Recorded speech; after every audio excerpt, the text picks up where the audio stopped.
अभी मैं देकर आया हूँ IBPS PO प्रीलिम्स का एग्ज़ाम। एंड था मेरे घर के पास ही, जाने में 10 मिनट लगे और अभी आने में 10:15 बजे पेपर ख़त्म हुआ, 10:25 पे अपन घर। इतनी पास था। यही फ़ायदा है भाई सेंटर पास होने का, फटाफट घर आ जाते हो। सो बात करते हैं कि पेपर की बात करते हैं। सेंटर था मेरा बाटा चौक वाला। किसी ने अगर देखा हो फरीदाबाद में आओ तो एक ही सेंटर है, पता होगा उसे। स्टार्टिंग किससे होती है? स्टार्टिंग होती है रीजनिंग के सेक्शन से, 40 नंबर है ना। मैंने देखा मार्किंग थी, मतलब लिखा होता कौन सा 2 नंबर का है, कौन सा 1 नंबर का है, नहीं लिखा होता, बिल्कुल नहीं लिखा होता। आपको खुद गेस करना था। गेस नहीं मतलब करना था परफॉर्म, बट नहीं पता लग रहा था। पजल देख के भी नहीं पता लग रहा था कौन सी 2 नंबर की है। रीजनिंग, इंग्लिश एंड मैथ्स, ये पैटर्न था। तो स्टार्ट करते हैं। हमने एग्ज़ाम दिया, स्टार्ट किया, पजल से स्टार्ट किया। पहली आई, निपटा दी। थोड़ा सा टाइम लगा, 2-3 मिनट लगे। फिर दूसरी आई और वो थी, पहली कौन सी थी? पहली थी ईयर बेस्ड की, ईयर्स दे दिए और एक 2025 के हिसाब से एज दे दी और बंदे बैठे हैं। और वो ऐसी नहीं थी कि बंदा इस साल पे बैठा है, ये उसकी एज है, नहीं, सबके डिफरेंस दे रखे थे भाई, सबकी एज के डिफरेंस दे रखे थे। तो जो जल्दी सोच पा रहा था वो कर लेता, जो नहीं सोच पा रहा था जल्दी वो नहीं कर पाता, क्योंकि डायरेक्ट नहीं थी। तो ये थी पहली पजल। एंड दूसरी पजल आई थी कि रैंडम, मतलब 6 लोग बैठे थे, शायद 6 लोग बैठे थे, बट ये नहीं बता रखा था कि ABCDEF थे, तो कौन कौन कब कहाँ बैठा ये नहीं बता रखा था। सीधा स्टार्ट ऐसे हुआ कि उनके पास कार्स थी, तो एक कार के बीच में और बी के बीच में 2 लोग, 1 लोग बैठते, 2 लोग बैठते, ऐसे स्टार्ट हुआ। फिर ऐसे ऐसे करते करते बनती गई 2 पॉसिबिलिटी बनी थी, उसमें से एक एलिमिनेट हो जा रही थी बाद में, तो वो भी बन गई थी। थोड़ा टाइम ज़्यादा लग गया, बट हाँ बन गई थी। फिर मैंने स्किप करे, क्या कहते हैं, इनइक्वालिटीज़ होती है ना, वो उससे बड़ा उससे छोटा, हाँ वो स्किप करी। देन उसके बाद पजल स्टार्ट हुई। 7 लोग बैठते हैं, मतलब 14 लोग बैठते हैं, 7 लोग पर रो बैठते हैं, नॉर्थ साउथ। वो थोड़ी टाइम टेकिंग थी, मेरे को लगा टाइम टेकिंग थी, क्योंकि टाइम लग गया उसके अंदर। मेरे को लगा वो 2 नंबर के, क्योंकि 14 लोग 2 नंबर में फिट बैठ सकते हैं। मैंने एक पजल छोड़ी है, बट मेरे को वो फील हो रहा है कि 2 नंबर की है। एंड बाद में आगे चलते हैं, तो आगे करा, ब्लड रिलेशन था, छोड़ा अभी। एंड उसके बाद एक पजल थी, वो मैंने निपटाई। वो किस चीज़ के ऊपर थी? वो मेरे को याद नहीं, शायद किस चीज़ के ऊपर थी पजल। एंड बाकी फिर मिसलेनियस के क्वेश्चंस करे, एंड इतने में ही सारा टाइम ऑलमोस्ट ओवर हो गया था। तो मेरे 26 रीजनिंग के अंदर अटैम्प्ट हो पाए। एक मेरी पजल, मतलब लास्ट में मेरे पास 2 मिनट बचे थे। एक ब्लड रिलेशन बचा था, एक पजल बची थी, और एक वो वर्ड बचा था जो MOTI करके अल्फ़ाबेट आए थे, उससे क्या वर्ड बनता है, M से स्टार्ट नहीं होना था। तो वो मैंने छुआ नहीं। मैंने कहा IBPS PO का पेपर है, शिफ्ट वाइज है, एक्यूरेसी ज़्यादा मैटर करती है। अगर वो भी क्या बोलते हैं, नॉर्मलाइजेशन हुई तो एक्यूरेसी बहुत मैटर करती है, तो मैंने नहीं छुआ भाई उसे।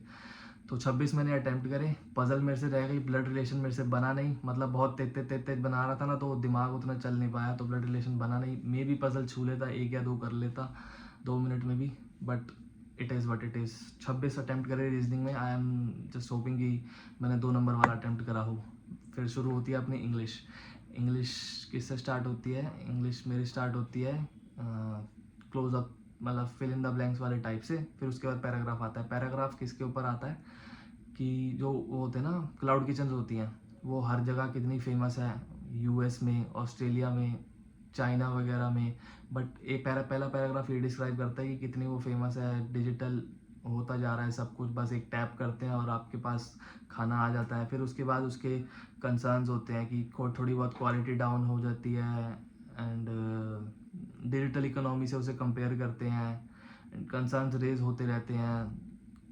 बस इसी के बारे में थी, इतना मेरे को एग्जैक्टली याद नहीं है। इसके अंदर जो वो कैब थी वो बहुत इजी थी। पूछा था डन का मतलब पूछा था, और इल्यूसिव मेरे को नहीं पता था, बट मैंने गेस वर्क करा। इल्यूसिव का मतलब पूछा था, और एक और का टैप का मतलब पूछा था इसके अंदर। एंड बाकी तो जो थी ना, क्या कहते हैं, जो बाकी क्वेश्चंस थे कि कौन से ट्रू है पैराग्राफ के अकॉर्डिंग, वो थोड़े ट्रिकी थे, मतलब उनको पढ़ना पड़ रहा था। तो ट्रिकी नहीं कि मतलब बिल्कुल ही इतने मुश्किल आ गए, नहीं, डायरेक्ट नहीं थे, बट हाँ अगर किसी ने पैराग्राफ पढ़ा होगा, समझा होगा, तो फटाफट कर देगा, उसे दोबारा देखने की भी ज़रूरत नहीं होगी। लेकिन अगर किसी ने सीधा क्वेश्चन पे गया होगा तो उसे ढूंढने की ज़रूरत पड़ रही होगी, ऐसा था। तो इतना कोई हार्ड लेवल नहीं था, ठीक था। 10 के करीब क्वेश्चंस होंगे। उसके बाद फिर एरर्स भी आते हैं, एरर भी इजी रहते हैं, इतने मुश्किल नहीं रहते। एंड सब्स्टिट्यूशन तो बहुत ही ईजी रहते हैं भाई, हद है, मतलब इतने ईजी रहते हैं उनके। तो और बाकी एक पैरा जंबल आता है, पैरा जंबल मेरे को याद नहीं है, 2 तो मेरे बन गए थे स्टार्टिंग के, शायद डी था और ए था जहाँ तक मेरे को याद है। एंड बाकी जो थे ना उसमें मैं कंफ्यूज था, मैं गलत भी हो सकता हूँ, पर स्टार्टिंग के 2 मेरे को याद है कि मेरे अच्छे से बन गए थे कि। और बाकी जो 3 थे ना सेंटेंस, उनमें मेरे को थोड़ी कन्फ्यूज़न थी, मैंने फिर भी गेस वर्क करा इसके अंदर, क्योंकि मेरे को 2 पेयर बन रहे थे, मतलब 2 पेयर कह रहा हूँ कि 2 प्रोबेबिलिटी बन रही थी, 2 चांसेस, 2 प्रोबेबिलिटी बन रही थी कि ये या ये। तो मैं उनमें से एक के साथ गया, हो सकता है वो गलत हो जाए पर चांसेस भी है कि वो सही हो जाए, तो मैं इसलिए गया उसके साथ। 30 के 30 मैंने अटैम्प्ट करे, तो रीजनिंग में 26, इसके अंदर 30, अब तक 56 अटैम्प्ट। फिर आती है क्वांट्स के अंदर 2 DI, 6 क्वेश्चन की, थोड़ी सी डायरेक्ट नहीं थी, लेंदी थी। एक DI क्या थी कि डिफरेंस दे रखा है, 2 चीज, रेड और ब्लू बॉल के बीच का डिफरेंस दे रखा है, फिर उनकी परसेंटेज दे रखी है रेड बॉल की, तो वो करना था, वो मैंने छोड़ी, उसका मैंने एक ही करा। एंड बाकी जो DI थी, दूसरी DI थी जो मैंने 4-5 क्वेश्चन करे, वो मेरे को याद नहीं है कौन सी DI थी, मेरे को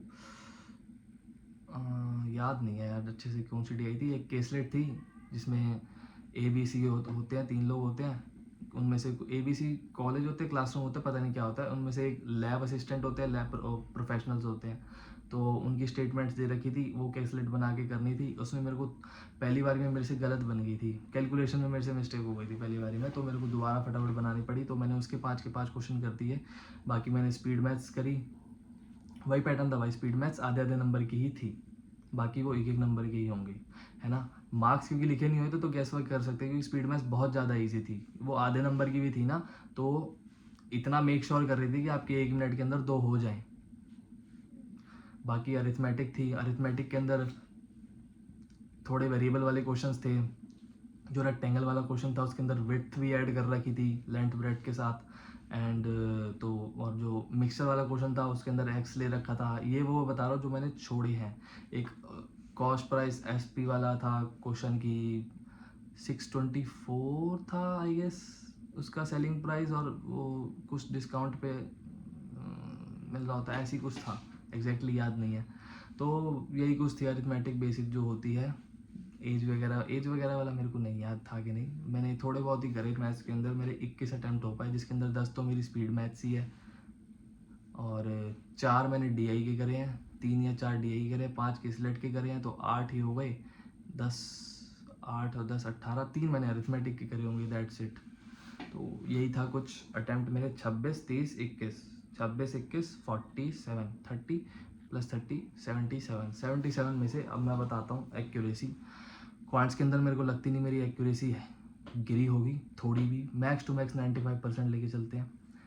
रीजनिंग के अंदर भी मेरे को नहीं लगता एक्यूरेसी गिरी होगी, मैक्स टू मैक्स इसके अंदर भी 95% लेके चलते हैं। तो 47 में से 43 44 नंबर, मतलब इतने मेरे सही होने चाहिए। 2 नंबर का हुआ तो मेरे ज़्यादा नंबर बन जाएंगे, है ना, इतने तो मेरे बनने चाहिए, कि 45 तक तो इसके अंदर होने चाहिए। इंग्लिश के अंदर 20-22 तक तो एटलीस्ट आने चाहिए, तो इतने ही मैं एक्सपेक्ट कर रहा हूँ कि 60-65 के बीच में नंबर मिनिमम बन जाने चाहिए मेरे। तो यही था मेरा सारा IBPS होगा। आप लोग भी अटेम्प्ट बता दीजिए अपने, एंड बस